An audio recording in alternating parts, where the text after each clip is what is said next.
Fair use, fair use. It's your brother Wild Rumya. Shalom, shalom. Just got another lesson I want to bring out through the spirit and power of Yahweh Bashem Yahweh Shah. And I'm going to start by praising the Lord, Yahweh Bashem Yahweh Shah. I want to also give double honors to the apostles, elders, bishops of Great Millstone, from the apostles and elders. It's like it. I'm going to give double honors to the apostles, elders, and bishops of Great Millstone who taught me this truth. Shalom to the 144,000 men of the Lord you see on the highways and byways, prophesying in the name and power of Yahweh Bashem Yahweh Shah, also in the correct doctrine. I want to send a shalom to the one-third men, women, and children that will escape the judgment of Yahweh Bashem Yahweh Shah by their faith. You got another lesson I want to bring out. As you see, things are basically spiraling out of control, man, in these major cities with pretty much chaos. And behind the scenes, as you see, it says the stock market reportedly lost 1.6 trillion in value Friday. Let's talk about last Friday. The what's the date? 16th, 17th. It was last Friday. Anyway, it says just after President Trump announces 100% tariffs on China imports, and he also just said he's gonna it's gonna be 500 in tariffs. He's gonna raise it to. So as they are bringing in these cities, these alphabet gangs in troops, they're crashing the economy behind closed doors. Now check this out. Okay, I'm making this video again because my first one was taken down for violations. I have no idea why. So we have another leading economist joining the growing chorus of leading economists that are screaming, like literally, that the United States is heading towards a major debt crisis. And he, along with others, is predicting this is going to happen in 2026. And he's talking about all the red flags that everybody is ignoring, way beyond increased prices and joblessness and no new job growth and so forth. He says it's all tied to the record-breaking price of gold right now. It's like at $4,000 an ounce. That central banks right now are accumulating so much gold because central banks are worried about two things: the value of the US dollar plummeting, they can see it happening, as well as the geopolitical tensions that are growing all since Donald Trump took office. And for some reason, central banks accumulate gold to hedge their bets because of what they see is happening. He says that Wall Street is behaving the same way they did before the 2008 subprime mortgage collapse, when so many Americans lost so much. Some lost everything. Back in 2008, Wall Street, those who owned stocks were exuberant. They were celebrating how many millionaires, they were all becoming millionaires with the manipulated stock markets. And it's happening again now. And back then they ignored all the red flags and did not adjust accordingly. And he sees that happening right now the same. He said that this economic collapse that he and others are predicting is going to feel, the 2008 subprime mortgage collapse is going to feel like Sunday school compared to what's going to happen next. Now, I know a lot of things are looking bad. Prices are skyrocketing. Over 1 million people have lost their jobs since Trump took office. There's no real new job growth and so forth. But I really hope him taking a look at the price of gold and how much central banks are accumulating is just something he's just worried about, but that it doesn't actually happen. I mean, let's hope this doesn't happen. So there you go. So you have it. As they send these troops and these alphabet gangs into these cities, the economy is crashing right before your eyes. And like she said, there's no job growth. It's massive layoffs. And it's going to continue like that, man. This is a wrap, man. Babylon the Great is finished. And they brought DT in to switch the system. Now, if you can't see the system is being switched, then you're going to be a part of this man's system, man, the beast system. This is going global, man. This digital currency is coming in. The MOTB is at the door. And you're seeing DT crash it right before your eyes to switch over to this new system. Now, check this out.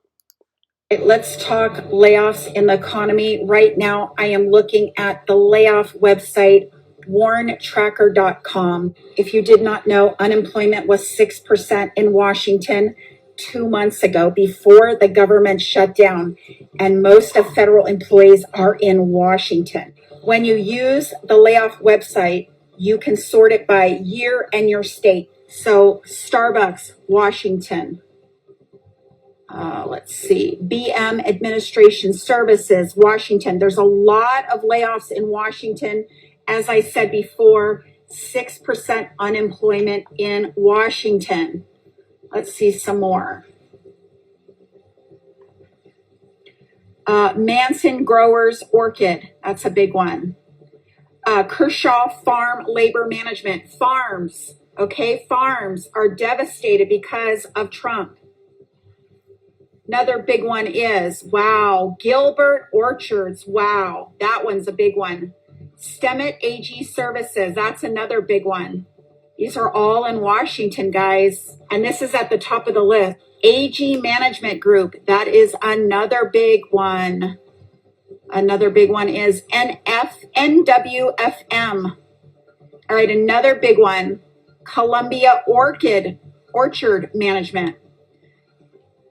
Agramax Inc. Guys, check warntracker.com to see if your company's listed. 60-day notice. If you're laid off, drop your comments below. You see, you got mass layoffs everywhere, man. And it's like you was going in, mostly it was in D.C., but it's in all these other areas as well, man. These are companies that's going down, man, belly up. And it continues, man. As you see, everybody's bringing this out while everybody else is distracted with the current state of Babylon the Great, man. See, DT always hides his hand. He throws a rock and hides his hand. So nobody's paying attention but the prophets of the Lord, man. Those that believe in Yahweh Bashem Yahushua, we constantly paying attention to what's going on.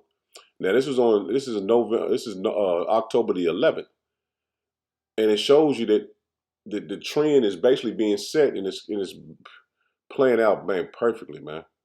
They had this thing set up to go down, man. As you see the new year, as you was going into the new year, the MOTB is going to be introduced, man, before the end of the year, I believe. What's going on, everyone? It's me, Jeremy. It is October 11, 2025. So the markets crashed heavy yesterday. I wanted to wait to see how much of a recovery there would be because we knew there was going to be a lot of volatility heading into the back end of October as we approach November. They're going to start the reset, guys, and you need to be ready. You need to have your homes in order. The markets have, let's see, I think XRP, we're going to use XRP as our example. I think it was at like 280 when everything started. I saw it get down to about 190. I think it's sitting at about 240, hovering around 240. So that's still a significant 40-cent loss just as a whole, even with the recovery. That's major, guys. The stock markets as well took a huge loss. I think yesterday the total, there was like 1.5 trillion wiped out of the S&P. As far as the crypto market, it was the biggest liquidation in history. $19.16 billion was liquidated from the crypto market yesterday in a matter of an hour. I mean, it was a bloodbath, guys. There is now heavy concern coming from the banking industry that there could be a bank run come Tuesday. Now, Monday's a banking holiday. I want to remind everyone that there was a video, an FDIC video, where they were having like a meeting and they were talking about how it would all go down and that it would start on a Friday and that everything would be closed for the weekend so they could control the amount of bank runs there would be. It would happen ideally on a banking holiday weekend where Monday they had that extra day they were closed, which Monday's the banking holiday apparently, and then Tuesday they would open up and they would deal with the bank run come Tuesday and shut people out of their accounts and all that kind of stuff and start the 8-hour long videos explaining what's going on and getting us prepared to move into the Genius Act and blockchain technology and everything that has been prepared for us, guys. I am not telling you have to do anything, okay? I am suggesting having some food, water, cash on hand, diversifying the rest of your assets, whatever you can afford to do right now, do it, because it looks like we're not getting another chance at this. It looks like they are going to move full force into the reset, into the next phase, which means economic collapse and civil unrest and then global conflict. I'm not going to give you dates on anything, guys. You've got one day at a time. Live today to the best that you can, but read the room and start preparing for what tomorrow is most likely going to end up looking like. Whatever you think that is, follow your heart and do the best that you can, but do not ignore the warning signs any longer. Don't. The trumpets have been sounded. People like myself have given our honest, heartfelt, intuitive guidance. Okay, that's all we can do. I love you guys so very much. Like the video, share the video, but please prepare yourself. The markets are crashing and there could be a bank run come Tuesday. Take care of yourself. And this was last Friday. He's speaking about, because he was speaking of this Tuesday, this just passed. It was not a bank run. And see, they're propping it up so that people won't think it's going to happen. And as it happens, it will more likely be I know it's going to be a bank run. People are going to try and go get their money, and it's going to be useless, man. The dollar is going to be useless. I think DT is trying to put 500% tariffs on China, and that's also going to go into a famine, as well as the economy, man, going all the way, all crashing, all collapsing altogether. So without a shadow of a doubt, man, the economy is about to go. This right here was on what, the 15th. This was with the other. Was it yesterday? Like, I've been working and shit. I'll be forgetting the time. Yeah, it was just yesterday. This video came out. Now check this out. Trump may be setting up the U.S. economy for a recession, and here's the crazy part. He might be doing it on purpose.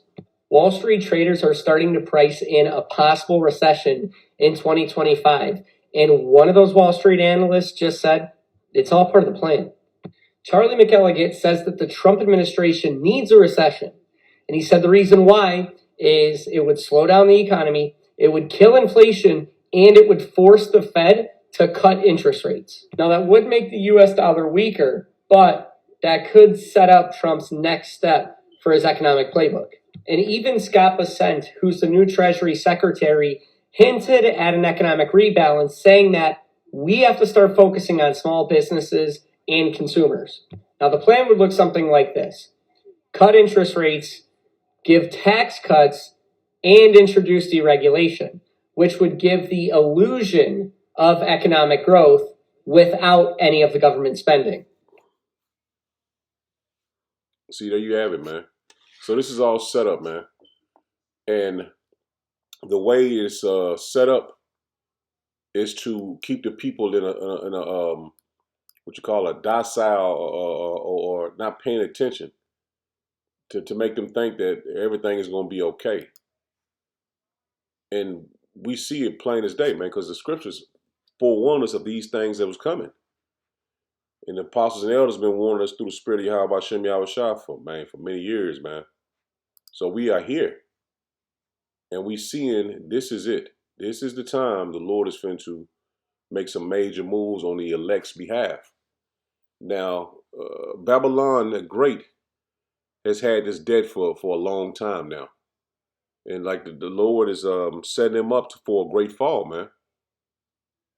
So it's time for Esau to come down, and he knows it. Once his dollar goes, he goes. But he thinks he's going to continue to rule after he takes this dollar out of the way.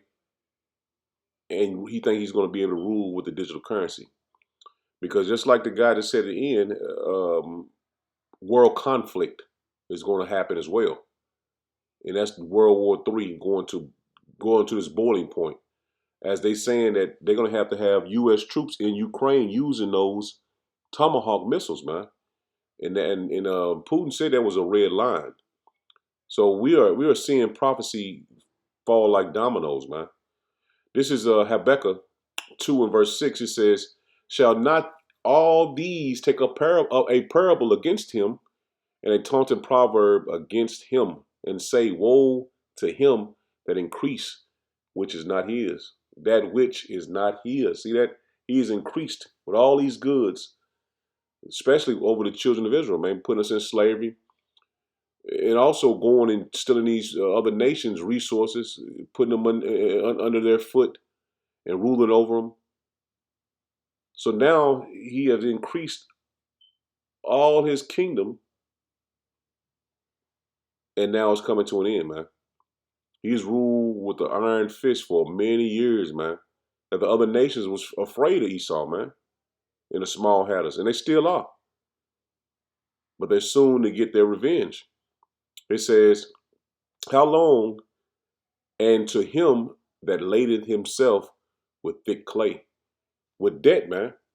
So Esau prints money out of thin air, and he uses it just by his military, man. It's not backed by anything. And that's why he puts sanctions on people so they can't use his dollar.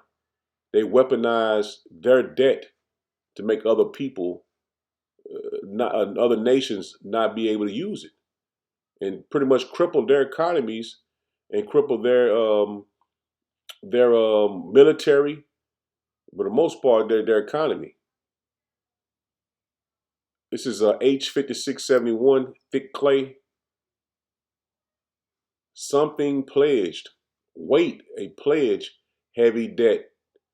See, this is heavy debts, man. Thick clay. This is what Esau has ruled the earth under heavy debt, man. I think $300 trillion in the hole. They say it's only 33 trillion, but it's over that, man. It's like hundreds of trillions of dollars there in the hole, man. But they continue to rule with an iron fist with heavy debt. And now the nations are coming against that, man. That's why you got the BRICS. That's why you got other nations like African nations. They're using gold, and that's why gold is being hit the market with what I think it's like the woman just said it was like $4,000 an ounce or something like that. Shall they now rise up suddenly that shall bite thee? And this these other nations are going to take Esau down. And awake that shall vex thee, and thou shalt be for booties to them. See, you're going to take a spoil, man. You're going to be for booties to them. Because thou hast spoiled many nations, all the remnant of the people shall spoil thee. See that? They shall spoil thee because of men's blood and for the violence of the land, of the city, and of all that dwell therein. So they have raped, robbed, and murdered all the nations, man. And see, everyone was afraid of them, man. But now, as they done went and had coups in different countries and taking the other nations' leaders down, the nations are mad, man. So you're seeing that the Lord is moving on the elect's behalf, man. Because this has to happen for us to get our kingdom. Esau was set up in a trap, man, for him to go down.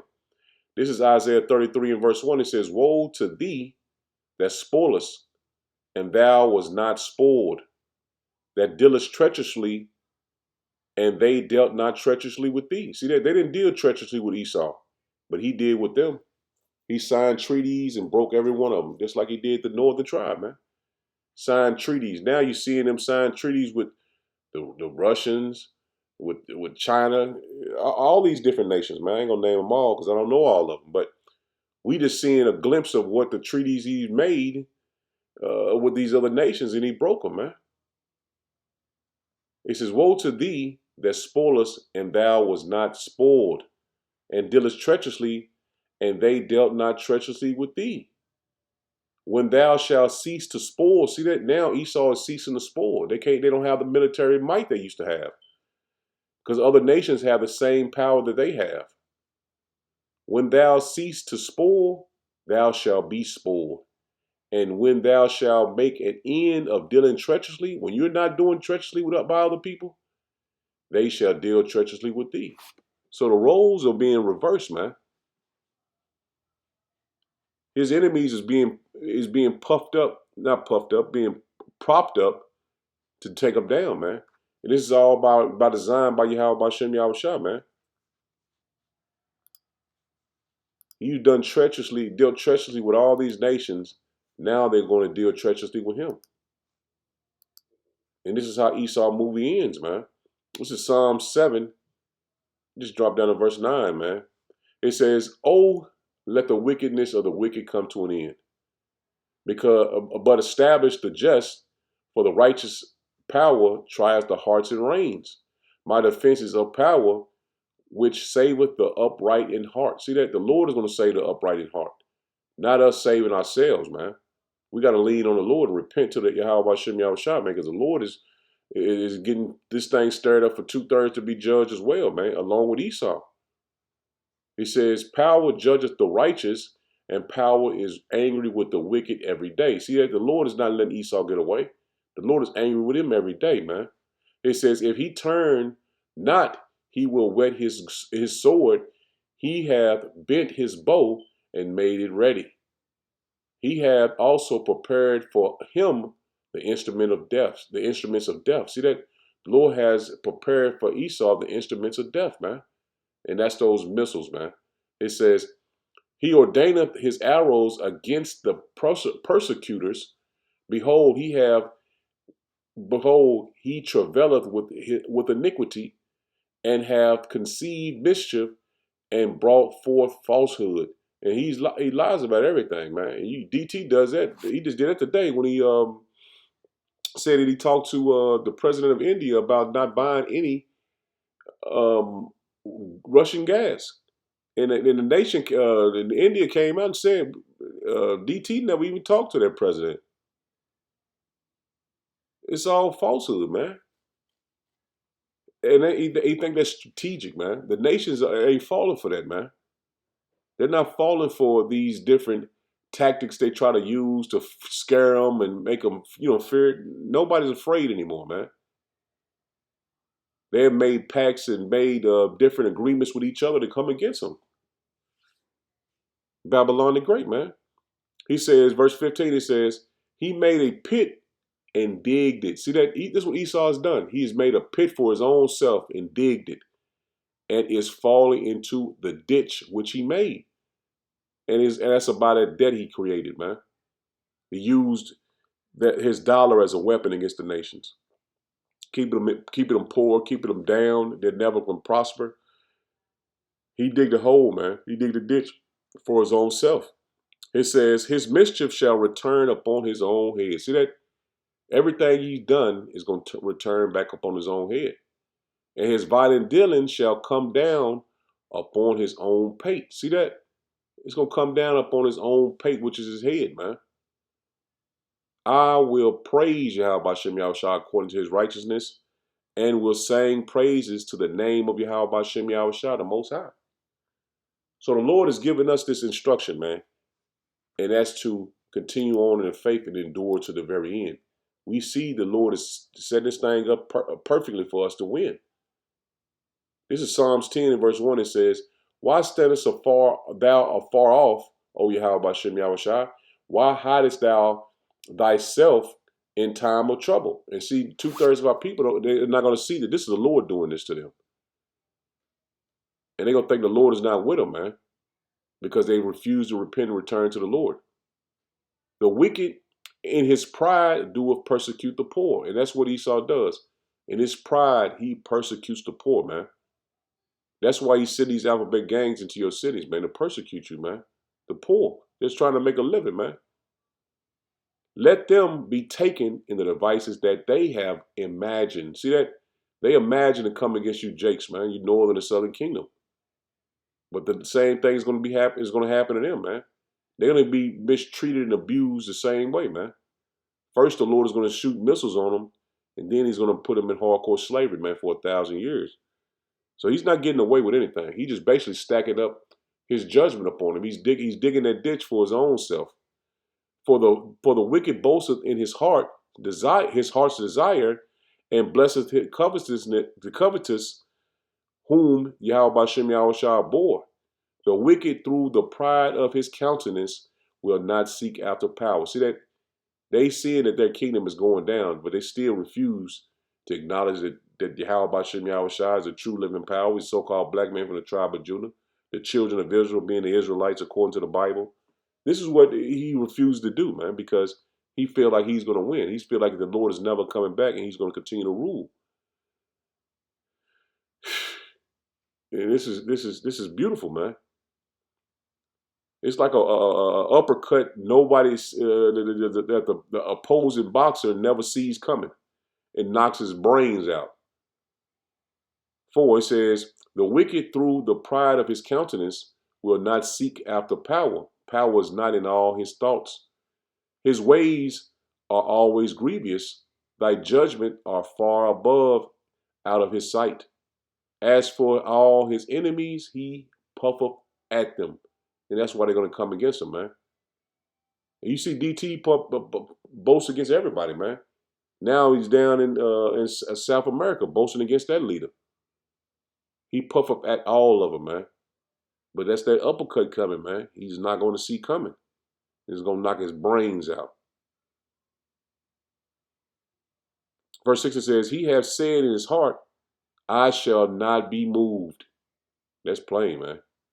He's going to rule forever. He's not ever coming down. His military might is going to continue to go through the earth conquering. That's what he says in his mind. I have the strongest military. I got the best weapons in the world. No one could ever come against me. Same pride Pharaoh had. And see, the Lord is going to fight against him, man.